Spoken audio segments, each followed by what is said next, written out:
대나무가 높이 자랍니다. 대나무가 높이 자랄 수 있는 그 특징, 그 비결이 있다면 바로 이 마디 때문이라고 합니다. 한 마디가 있고 또 한 마디가 정리되고 또 한 마디가 세워져 가는, 이것이 바로 대나무가 높이 성장할 수 있는 비결이라고 합니다.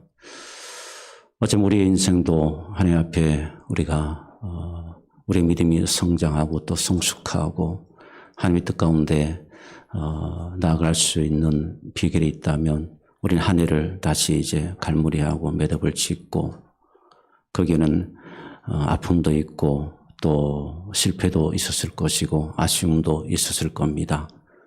그러나 그것을 우리는 뒤로 하고 매듭을 짓고 우리는 다시 그 위에 다시 채워지는 하나님의 은혜를 우리가 갈망을 해야 합니다. 그럴 때 하나님께서 우리에게 더 큰 사랑과 하나님의 놀라운 은총을 부어주실 줄 믿습니다. 올 한 해도 여러분의 또 다른 마디에 여러분 하나님께서 채워지는 은혜가, 하나님의 깊은 역사가 있게 되기를 주님의 이름으로 소망합니다. 아마도 모두 다가 여러분 공감하고 원하는 부분일 겁니다. 내 인생이 내 스스로 무너지는 인생 사람은 없습니다.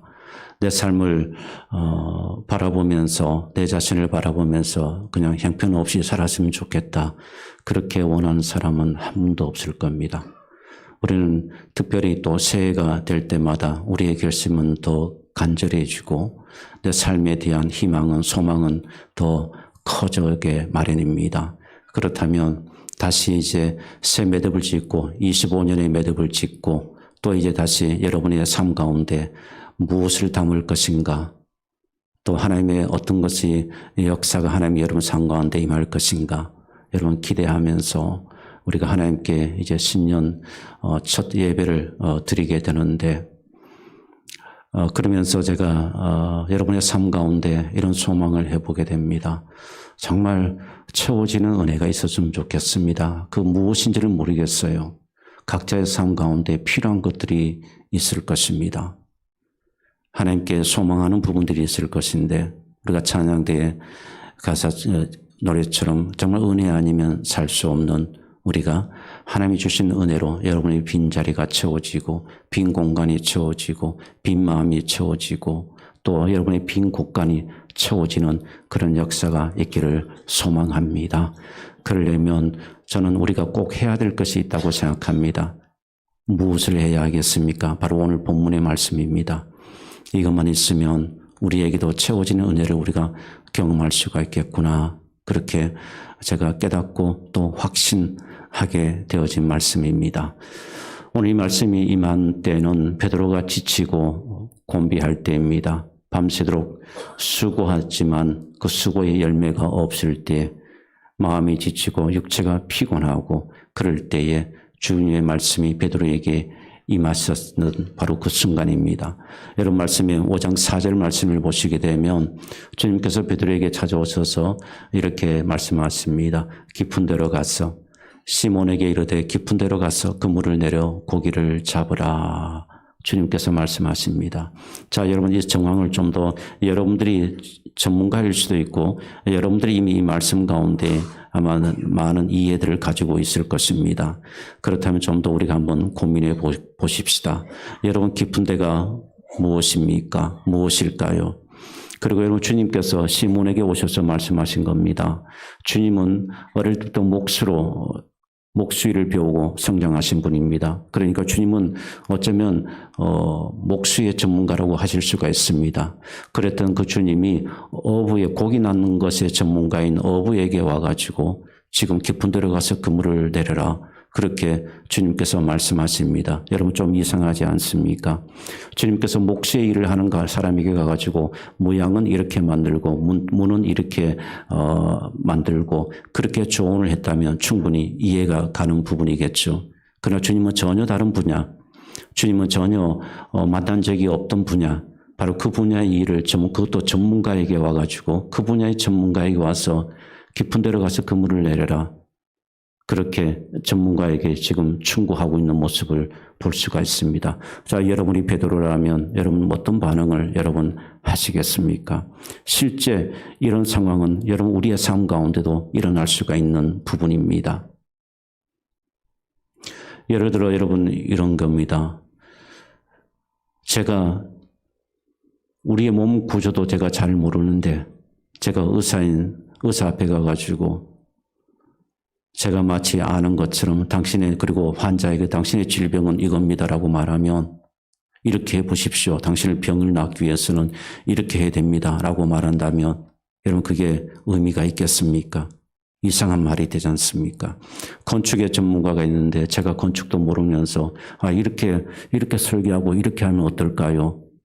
여러분 그렇게 제가 충고한다면 여러분 건축의 전문가인 여러분들은 뭐라고 여러분들이 반응하시겠습니까? 바로 이런 경우입니다. 이렇게 전혀 다른 분야의 주님께서 지금 베드로에게 오셔가지고 깊은 데로 가서 그물을 내려라 이런 충고를 지금 해주고 계시는 것입니다. 자, 이 상황을 여러분들이 한번 머릿속으로 그려보시면서 말씀의 깊이로 한번 들어가 보기를 원합니다. 주님은 왜 그러셨을까요? 하는 질문입니다. 주님은 왜 그러셨을까?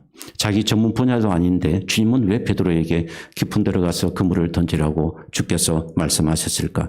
주님이 좀 세상이 돌아가는 일을 모르시고 우리에게 고민하신 것이 아닐까?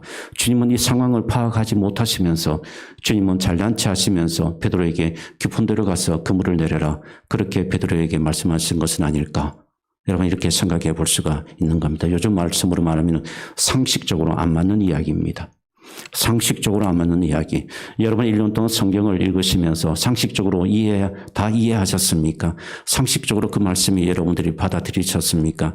상식적으로 맞지 않는 말씀이 얼마나 많았습니까? 어쩌면 모든 말씀이 우리의 상식을 벗어나고 있는지도 모르겠습니다. 상식적으로 맞지 않는 말씀입니다. 그럴 때 여러분 상식적으로 맞지 않는 말씀을 대할 때 여러분 어떠셨습니까? 그 말씀이 온전히 믿어졌습니까? 그래, 오케이. 내가 이 말씀, 주님의 말씀이니까 내가 순종해야지. 여러분 그렇게 결단부터 해보셨습니까? 아니면 여러분들이 주춤하셨습니까? 아니면 마음에 망설임이 있었습니까? 아니면 여러분들이 전혀 여러분들 그 말씀 앞에 반응조차도 하지 않으시고 그냥 외면해 버리셨나요? 우선 여러분 깊은 데가 무엇인지를 한번 살펴보겠습니다. 제가 보기엔 두 가지 의미인 것 같습니다. 하나는 정말 그냥 그대로 깊은 곳입니다. 말씀 그대로 문자 그대로 깊은 곳, 바다 깊은 곳, 속을 알 수 없는 그 해류의 지경도 알 수 없는 바다 그냥 깊은 곳, 그곳, 장소를 의미하는 것일 수도 있습니다. 그러나 좀 더 우리가 이 말씀 가운데 영적인 의미를 한번 들여다보면 깊은 곳은 어쩌면 막연한 지점, 우리 인생에 내가 막연한 지점, 내 힘으로 풀 수 없는 지점, 내 인생의 내 문제로 내 힘으로 문제를 해결할 수 없는 지점, 어쩌면 그곳이 여러분 깊은 곳이 될 수가 있을 것입니다. 어쩌면 내가 하나님만을 신뢰하지 아니하면 여러분들이 내가 견딜 수 없고 내가 벗어날 수 없고 내가 그곳에서부터 일어날 수 없는 내 스스로 내 힘으로 일어날 수 없는 현장, 여러분 장소, 어쩌면 그것이 여러분 깊은 곳이 될 수가 있습니다. 누군가로부터 아픔을 당하는 현장이 그곳이 깊은 곳이 될 수가 있고 아니면 실패의 자리가 어쩌면 여러분 그곳이 깊은 곳이 될 수가 있습니다. 그럴 때 주님께서 그곳에서 주님께서 여러분에게 말씀하신다면 여러분이 뭐라고 반응하시겠습니까? 사랑하는 여러분, 하나님을 믿는 우리가 믿음의 길을 행하고 우리가 말씀에 따라 우리가 나아가게 되면 하나님으로부터 채워주시는 은혜를 우리는 분명히 경험할 수가 있습니다. 믿습니까?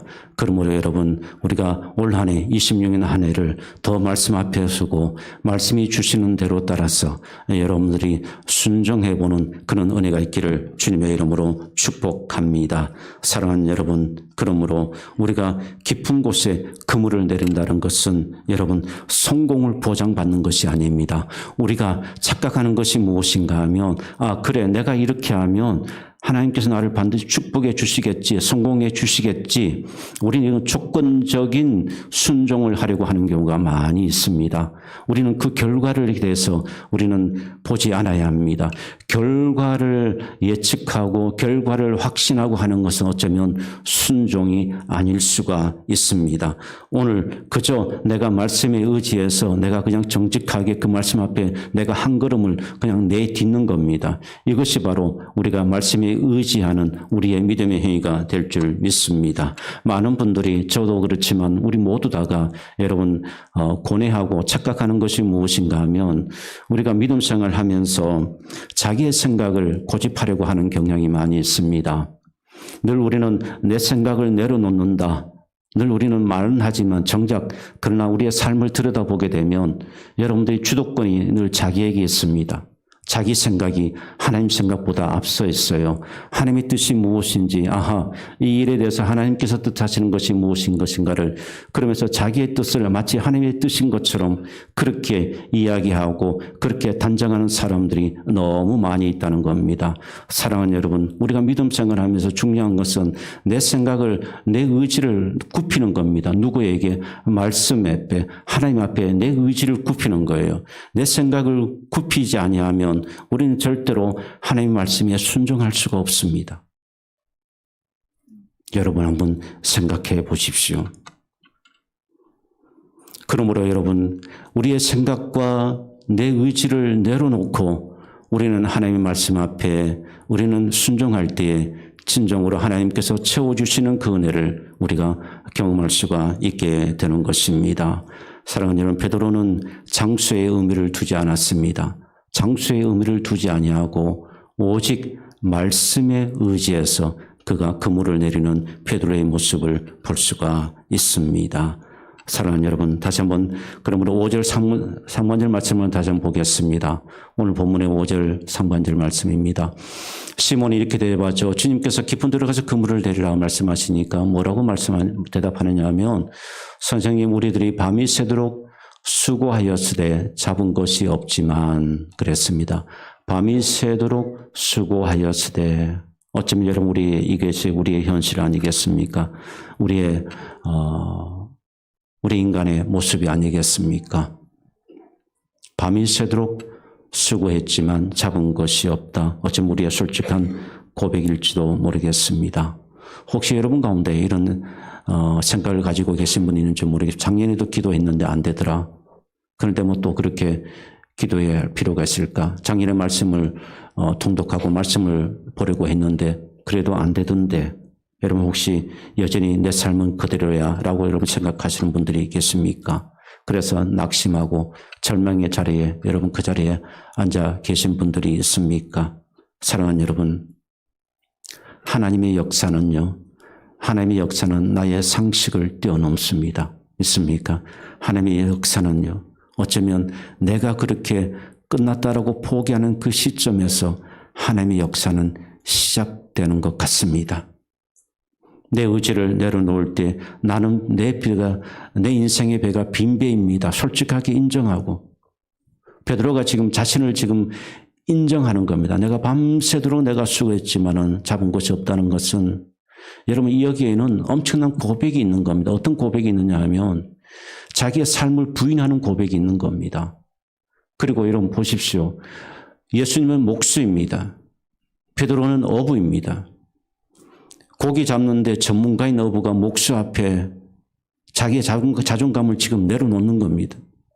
자기의 전문성을 내려놓는 겁니다. 포기하는 겁니다. 내가 해볼 만큼 해봤습니다. 그것 아니겠습니까? 밤이 새도록 수고하였으되 내가 해볼 만큼 해봤다. 내가 할 수 있는 것 다 해봤다. 그러면서 잡은 것이 없지만은 이 고백은 자기 자신에 대해서 어쩌면은 여러분 절망의 선언인 거죠. 자기 자신을 부인하는 선언일지도 모르겠습니다. 여러분 이처럼 베드로는 창피할 수도 있고 자기의 자존감을 다 내려놓아야 되는 상황일 수도 있었습니다. 그러나 베드로는 솔직하게 자신을 인정하는 겁니다. 사랑하는 여러분, 우리가 하나님 앞에 나올 때 여러분 우리의 자세는 어떤 자세냐면 바로 이겁니다. 하나님 앞에 나의 허물과 나의 어리석음과 솔직하게 내가 하나님 앞에 인정하는 겁니다. 우리는 사람에게는 인정하지 않을 수 있어요. 자기 자존심 상할 수 있고 체면도 있고. 그러나 우리가 하나님 앞에 믿음 생활하면서 하나님 앞에는 여러분 우리가 못할 것 없지 않습니까? 하나님 앞에 우리의 허물을, 나의 죄악을, 나의 어리석음을, 이 시궁창 같은 나의 이 죄악을, 이 냄새나는 나 자신의 이 영혼의 이 어두움을, 이 악취를 우리 하나님 앞에 내려놓을 수 있어야 합니다. 그래야 우리는 하나님의 은혜를 경험할 수가 있습니다. 믿음 생활에도 하나님 앞에 의를 가지고는 절대로 하나님의 은혜를 경험할 수가 없어요. 하나님은 우리의 상한 마음을 보신다라고 말씀하고 있습니다. 하나님께 상한 마음으로 하나님께 나아가서 날마다 하나님께 실패했음을 인정하고 내 자신의 인생의 한계를 겸손하게 인정하고 하나님의 은혜를 구하시는 우리의 믿음이 될 수 있기를 주님의 이름으로 축복합니다. 말씀에 의지한다는 말은 바로 그겁니다, 여러분. 논리가 맞았다고 해서 내 논리가 맞아서 내 생각이 맞아서 주의 말씀에 내가 순종하겠습니다. 그게 아니에요. 사랑하는 여러분, 이것은 바로 주권의 전환입니다. 운전대를, 내 인생의 운전대를 주님께 맡기는 겁니다. 주님께 맡기는 거예요. 요즘 자율주행차가 한국에도 들어왔습니다. 여러분 그 영상을 보신 적이 있으시죠? FSD 미국 자동차에서 만든 자동차입니다. 목적지까지 입력만 하면 나는 가만히 있는데 그 차가 다 알아서 목적지까지 나를 태워다 줍니다. 사람이 운전하는 것보다 훨씬 더 사고율이 적다고 합니다. 여러분, 저는 그 광경을 보면서 하나님 우리 인생을 인도하는 것이 바로 저런 것이 아닐까. 내가 운전하도록 가보면은 여러분들 우리는 어디서 뒤에서도 추돌당할 수도 있고 옆에서 사방에서 많은 위험들이 도사리고 있습니다. 그래서 사고가 나죠. 하나님이 내 인생을 운전해 갈 때는 여러분 그런 사고들이 잦아들지 않을 것이고 또 설령 있다 할지라도 하나님께서 그 가운데 우리에게 은혜를 베풀어 주시고 우리의 걸음을 주께서 도와주신다는 것입니다. 사랑하는 여러분, 여러분의 인생의 운전대를 여러분이 잡지 마시고 올 한 해는 여러분 운전대를 주님께 내어드리시고 주님께서 여러분의 인생을 이렇게 운전해 가시도록 한번 맡겨 드려보시면 어떻겠습니까? 하나님께서 목적지까지 여러분을 잘 인도해 주실 줄 저는 믿습니다. 주권을 하나님께 한번 내어보십시오. 여러분이 자꾸 주도권을 가지려고 하지 마십시오. 여러분 내가 내 주도권을 자꾸 내가 가지려고 하다 보게 되면 늘 우리는 자꾸 실수하고 연약해집니다. 여러분이 주도권을 하나님께 맡겨드리시고 주의 말씀하니라면 정말 내 생각도 깨트려도 좋습니다. 내 상식도 깨트리겠습니다. 이런 마음으로 여러분 하나님 앞에 말씀 앞에 순종할 때에 하나님께서 여러분에게 분명히 채워주시는 은혜를 베풀어 주실 줄 믿습니다. 사랑하는 여러분 한번 보십시오. 베드로가 말씀에 의지해서 그물을 내렸습니다.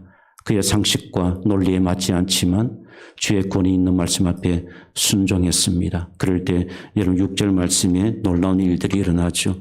많은 고기들이 잡히게 되는데 맞아 그물이 찢어질 정도로 그런 놀라운 역사가 있게 됩니다. 사랑하는 여러분, 바로 이것이 채워지는 은혜입니다. 내 운전대를 내가 잡지 아니하고 하나님께 내 운전대를 맡겨드렸을 때 채워지는 역사입니다. 믿습니까? 말씀을 믿으십시오. 왜 여러분 하나님을 믿는다고 하면서 말씀을 안 믿으십니까? 왜 하나님을 믿는다고 하면서 태초에 말씀이 계시니라 그 말씀이 곧 하나님이시라고 요한복음 1장 1절에 말씀하는데 말씀이 있는데 왜 여러분 하나님 믿는데 왜 말씀을 안 믿으십니까? 우리가 좀 이상하잖아요. 좀 이상한 것 같아요. 하나님을 믿는다고 하는데 말씀을 안 믿으니까 순종을 안 하는 거지 않습니까? 여러분 그러므로 하나님을 믿는다고 이런 확신한다면 말씀을 믿으시기를 축복합니다. 말씀에 따라서 베드로처럼 그물을 내려보시기를 축복합니다. 여러분의 가정에서, 여러분의 직장에서, 여러분의 사업의 현장에서, 여러분의 생각대로 여러분 이성에 맞지 않다 할지라도 말씀이 여러분들을 그렇게 자꾸 충동질하고 여러분에게 그런 확신을 줄 때에는 말씀을 한번 의지해 보십시오. 그러면 성령께서 분명히 여러분의 선택 가운데 역사하시고 은혜를 베풀어 주실 줄 믿습니다. 오지에서 선교하시는 선교사님이 한 분이 계셨습니다. 너무 오지라 주변에 도울 만한 사람도 없고 또 식량도 다 떨어졌습니다. 그래서 어떻게든 양식을 마련해 보려고 노력은 했지만 양식을 마련할 길이 없었습니다. 그러면 사람들은 그렇습니다. 그렇게 세상 사람들을 이야기가 아니라 우리들은 적어도 그런 경우죠. 내가 노력해도 안 되고 내가 수고해도 베드로처럼 수고해도 안 될 때 여러분의 마지막 선택지는 어디입니까? 이 선교사님은 마지막 선택지가 하나님께 기도하는 거였습니다. 그래서 하나님께 간절히 기도합니다. 고민하면서 하나님께 나아가서 간청을 하기 시작합니다. 그렇게 기도하는데 이 선교사의 마음 가운데 어떤 마음이 확신이 들었냐 하면 이런 마음의 음성이 들렸다고 합니다. 이웃 사람에게 가서 빈통을 빌려와 가지고 빈통에다가 물을 채워라. 그런 깨달음이 오더랍니다. 그런데 도저히 이해할 수가 없는 거죠. 지금 이 선교사님은 양식을 구하고 있는데 그의 마음속에 어떤 깨달음이 왔는가 하면 깨달음도 내가 내 생각 속에 사고 속에 묻혀 있을 때 깨달음하고 기도할 때 깨달음과는 다른 겁니다. 여러분 기도할 때 깨달음을 가지셔야 합니다. 기도할 때 깨달음을 얻었는데 전혀 지금 그 깨달음이 내 배고픈 현장하고는 전혀 다른 깨달음이란 말이죠. 하나님께서 식량을 공급해 뭐 어디 갔으면 되겠다, 뭐 어떻게 하면 되겠다라는 그런 깨달음이 아니라 그냥 물통에 물을 채워라. 빈통을 빌려와가지고 그 빈통에다가 물을 채워라.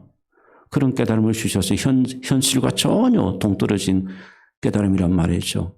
그래서 선교사님이 도저히 이해가 되지 않아서 상식과 지식으로 이해되지 않는 부분, 여러분 우리가 조심해야 될 부분이 있습니다.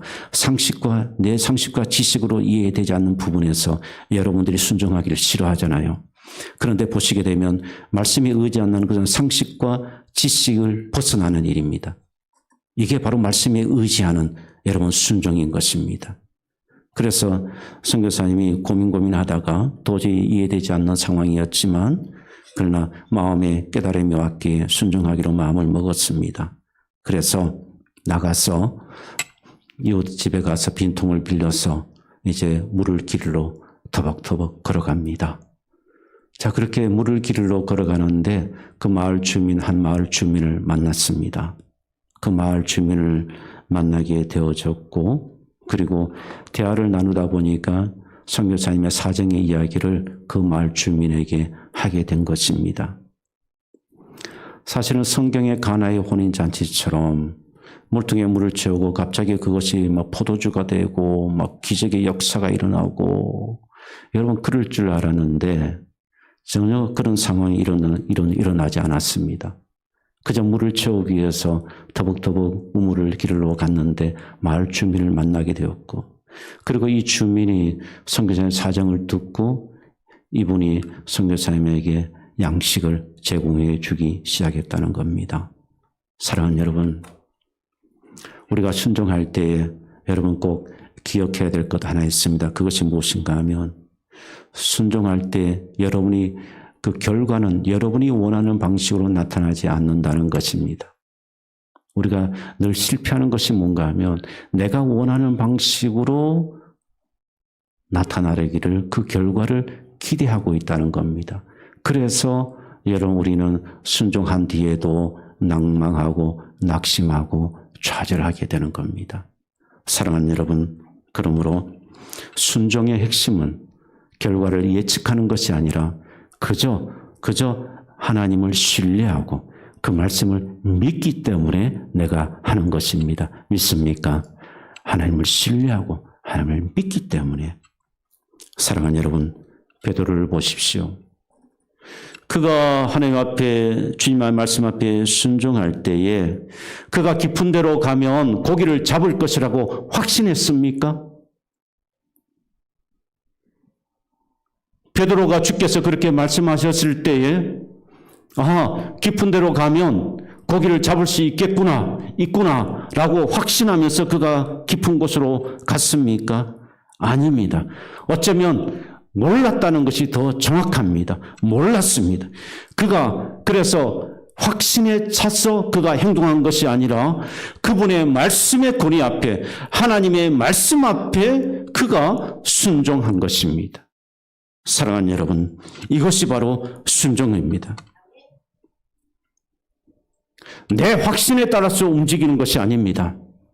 내 확신에 따라서 우리가 말씀을 구별해서 하는 것이 아니라 말씀이기 때문에, 하나님의 말씀이기 때문에 그 말씀 앞에 내가 순종하며 나아가게 되는 것입니다. 여호수아서 3장 12절 13절 말씀을 보겠습니다. 이 말씀은 이스라엘 백성들이 요단강을 이제 지나는 장면입니다. 함께 읽어보겠습니다. 이제 이스라엘 지파 중에서 각 지파에 한 사람씩 12명을 택하라. 온 땅의 주 여호와의 궤를 맨 제사장들의 발바닥이 요단문을 밟고 멈추면 요단물 곧 위에서부터 흘러내리던 물이 끊어지고 한 곳에 쌓여 서리라. 사랑하는 여러분, 막막한 상황 속에서 도저히 흐르는 물 앞에서 두려움이 있을 때 그들은 말씀에 의지해서 한 발을 내딛게 됩니다. 사랑하는 여러분, 그러므로 올 한 해 여러분의 믿음의 여정 가운데 말씀을 의지함으로, 말씀에 의지해서 여러분 인생의 그물을 내렸을 때 하나님께서 여러분의 그 순종을 보시고 기뻐하시고 여러분의 잔이 채워지는 그런 역사가 있기를 주님의 이름으로 축복합니다. 정말 채워지는 은혜, 여러분의 빈 마음에 채워지는 은혜, 여러분의 빈 곳간에 채워지는 은혜, 여러분의 그 현장, 고통의 그 현장에서 말씀으로 순종할 때에 여러분 하나님께서 그 현장이 회복되는 은혜, 수많은 은혜의 역사가 우리의 말씀의 믿음의 순종을 통해서 일어날 수 있게 되기를 주님의 이름으로 축복합니다. 심한 시집살이로 굉장히 큰 고통을 당하는 며느리가 있었습니다. 여주섬이었는데 너무 시집살이가 심해서 화병도 오고 탈모도 오고 우울증도 오고 또 병까지 찾아왔습니다. 너무너무 괴로웠습니다. 죽고 싶을 만큼 괴로웠지만 주께서 말씀에 원수를 사랑하고 기도하라 말씀에 이 여집사님이 순종하기로 결단했습니다. 마음이 갈 리가 없죠. 원수를 사랑하라 했는데 쉽지 않죠. 미워하는 마음이 더, 증오하는 마음이 더 큽니다. 그런데 이분이 여집사님이 늘 그것을 생각할 때마다 자꾸 그 말씀이 떠오르는 거예요. 그 말씀이 떠올라서 견디다 맞아서 너무 괴롭고 순종하자니 괴롭고 안 하자니 그렇고 그러다가 그 괴로움 속에 있다가 고뇌 속에 있다가 여집사님이 순종하기로 하고 골방에 가서 먼저 기도하기 시작합니다. 여러분, 기도가 출발이에요. 기도 없이 여러분 하는 것은 여러분 가짜일 수가 있습니다. 기도로 하나님 앞에 진심으로 여러분의 마음을 통회하고 여러분의 마음을 하나님께 드리고 하는 거예요. 그 작업을 이루어지는 겁니다. 그 작업이 이루어져야만 여러분들이 바른 순종을 할 수가 있는 겁니다. 그래서 이 여집사님도 골방에서 기도합니다. 시부모님을 위해서 눈물로 기도하기 시작합니다. 그렇게 기도하기를 얼마 동안 많은 시간 동안 기도하는데 놀랍게도 그 시부모님의 태도가 조금씩 변하기 시작합니다. 시부모의 태도가 변하기 시작하니까 이 며느리의 마음도 점점 미움이 조금씩 녹아내리기 시작합니다.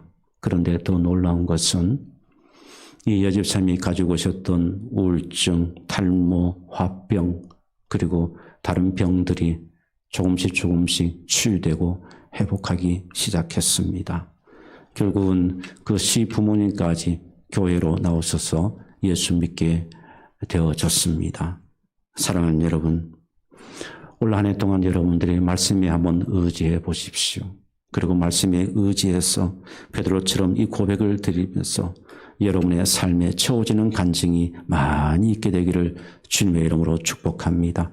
여러분의 병이 치유되는 은혜를 경험하시고 여러분의 삶의 빈자리에 하나님께서 채워주시는 여러분의 빈 곳간이 채워지는 여러분 놀라운 역사가 여러분 말씀에 의지하여 그물을 내리는 여러분의 믿음의 고백과 결단 가운데 그 역사가 하나님의 역사가 여러분의 삶 가운데 놀랍게 일어나게 되기를 주님의 이름으로 축원합니다.